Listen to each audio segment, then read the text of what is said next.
your dream is your center. Your dream is your center. When we talk about possessing ourselves, and we talk about knowing ourselves, and we talk about finding inner peace, and we talk about maybe letting go of certain realities in our life, there's a theme that I haven't discussed yet, and that's the idea of a dream, an idea of a task that guides our life. I think that when we experience difficulty in life, it's easy to want to just get through it and not think much of what's going on. But in reality, all of our hardships have a purpose. All of our hardships have a reason. And part of the task of reflection is to discern the reason for the difficulties that we're going through. I personally believe that life will continue to challenge us with the same challenges until we overcome them. It will give us the same relationships until we learn to overcome a certain quality or a certain fact or a certain reality within us. It will give us the same experience, the same vocational experience over and over and over again. Because life is trying to teach us something. Life is trying to aid us in our discernment of our own narrative. And that's what a dream is. Right? As much of a dream is a goal that we place out beyond ourselves, as a task, as something we want to do, much more than that it is a narrative. It is a story. And the reason I say that is because, firstly, we ourselves are our dream. Right? At the end state of development, we reach ourselves. But the second reason is that in a story, there's a beginning and an end. In a story, the concept of a beginning only has sense insofar as there is an end. And in the story, there are chapters and their developments, but all of these are intertwined and they connect to a development of events, and eventually towards an end. And when we begin to view our life as a narrative, when we begin to view our life as a story, we begin to imbue meaning into all of the events of our life. We begin to make our life into a drama, into a mythology. And that really is, I believe, the only real way to live. I mean, the alternative is to say that no, every event in my life is meaningless. All of these things that I've been through have been coincidences of fate, coincidences of environment, not even fate, of an environment. Concrescence of free will and chaos coming together in moments to create my suffering and tragedy and misery. And there's nothing more, there's nothing less. I can strive to learn what I will, but it connects to nothing. But this is the viewpoint of a person who only views things rationally, who says that only as far as I can imagine is reality thus. This person doesn't have the ability to conceive of something beyond their current frame of understanding.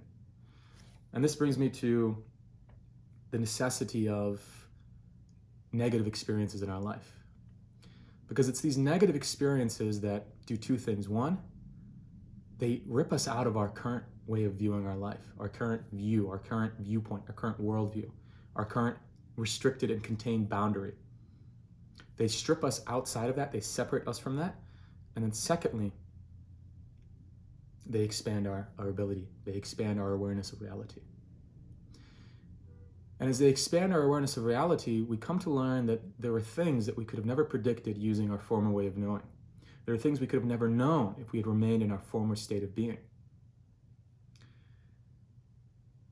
I believe that one arrives at their dream through such experiences, through such negative experiences. There's a quote I like to read by Nietzsche, and it's quite phenomenal because Nietzsche himself, obviously in his life, experienced a lot of difficulty and a lot of negative and disintegrative emotions and experiences. Not only physically, not only was he physically ailed by a number of conditions, not only did he know that his life was going to be short. His father died at the age of 35. And he believed that for himself to have made it that far was a miracle in and of itself. But beyond that, he had the maybe ever more common malady of loneliness and solitude, inability to be understood by anyone around him. And obviously, he writes many things. He's written many things. And there's a certain idea in some of his books, the idea of the convalescence, the convalescent, the ill person who makes a recovery.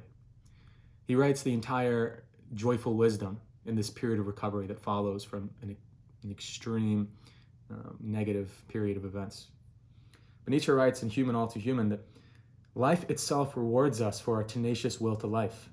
For such a long war as I waged against the pessimistic wariness of life, even for every observant glance of our gratitude, glances that do not miss the smallest, most delicate, most fugitive gifts, in the end, we receive life's great gifts, perhaps the greatest it can bestow.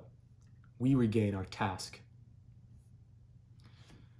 And this is what I would urge everyone that's in a period of difficulty in their life right now, or if they're in a period of recovery, is to fixate on that idea of a task, to connect your experiences, to connect the things that you've been through up to this moment, to draw a narrative, to view your life as you would view the history of another person, as a film. And as you do that, as you connect your experiences, as you connect the things that you've been through and the knowledge you've gained through that, as you begin to see how the future, the things you could have never predicted occurred and how they connect to your past, in you a task will be born. In you, a dream will be born. And that task, that life task is your destiny. That life task is your fate. That life task is your center. I think some people would say that no, that's not the case, that we find our center in this being, in doing nothing, in a more Buddhistic sense. But frankly, I think that this perspective is flawed. That this perspective resolves one to nothingness, and it forgets the other half of the picture. For as much as reality, or as much as the mystic journey is about being, it is equally about becoming. And one's task is not writing a book, or is not, becoming a professional athlete or something like that. It's something, and it might just be, but it's something that one discerns and discovers for himself or herself. It's something that is intimate and it has to be discovered on your own. Only you can know what it is. And as you continue through your life, you will begin to see how all of these negative experiences you go through, they connect to your dream, they connect to your life task. And that's the most beautiful thing. In my own life, I went through a massive depression last summer. And the thing that got me out of that depression was the realization that I had to go through the experiences that I went through, the experiences that I could not accept, in order to arrive at a wisdom I could have never arrived at any other way. And that wisdom was connected to my life task, connected to the corpus of writing that I want to complete, that I'm working on. And now, after that experience, I view every event in the exact same manner. I view every event as connected to that dream that I have. And sometimes I forget it. Sometimes I'm so embroiled and caught up in a certain thing. But like we said, in those moments of forgetting ourselves, we return to ourselves and we regain our task. We regain it with increased clarity.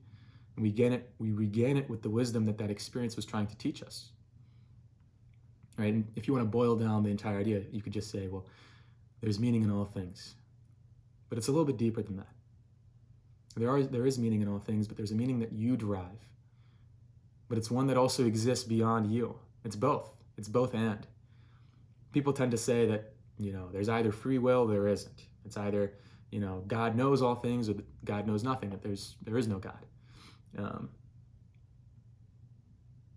But the reality is that it's both and. There's both necessity and free will. There's both multiplicity and unity.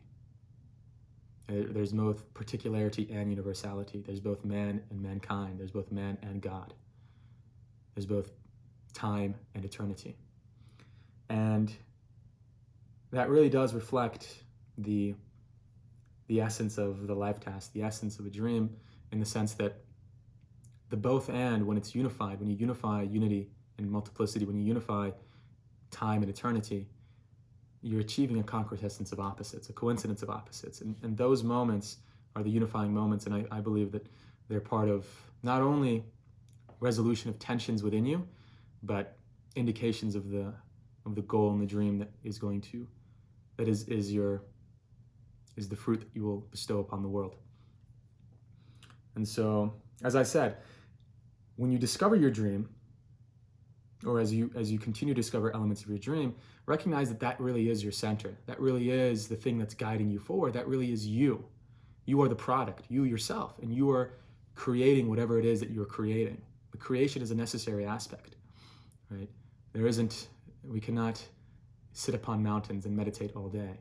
We must go back down, and then we must eventually go back up.